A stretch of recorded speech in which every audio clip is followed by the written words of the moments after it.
Bonjour à tous, la tendance est dans le vert ce matin à la Bourse de Paris. L'accalmie du côté des rendements obligataires aux États-Unis donne un petit peu de souffle au marché après les envolées de la semaine dernière.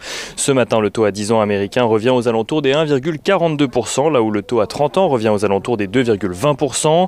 On notera d'ailleurs que la Banque d'Australie, qui avait déjà lancé un plan de rachat d'emprunts surprise la semaine dernière face à la poussée des rendements obligataires, a réitéré ce matin en doublant le montant des rachats afin de ramener le calme sur les rendements d'emprunts australiens, dont les rendements obligataires à 10 ans évoluent aux alentours des 1,67% ce matin.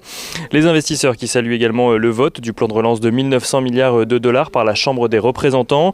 Ce dernier doit à présent passer devant le Sénat, puis à nouveau devant la Chambre des représentants si jamais la Chambre haute souhaite y adjoindre des amendements.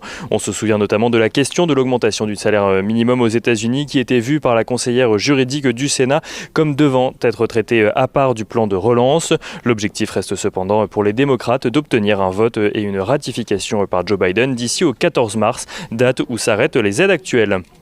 On notera également que l'acceptation d'un nouveau vaccin par la FDA, celui de Johnson & Johnson, dont l'administration se fait en une seule dose, donne encore un peu plus d'espoir aux investisseurs sur le retour à une situation normale. Et du côté des valeurs à suivre aujourd'hui à la Bourse de Paris, on notera que les immatriculations de voitures neuves ont reculé de près de 21% en France au mois de janvier. Cela n'empêche pas Stellantis et Renault d'être recherchés ce matin.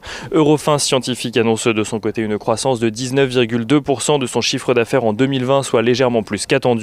Et on notera également que le groupe Bell annonce une légère croissance de son chiffre d'affaires et confirme ses objectifs financiers pour 2020.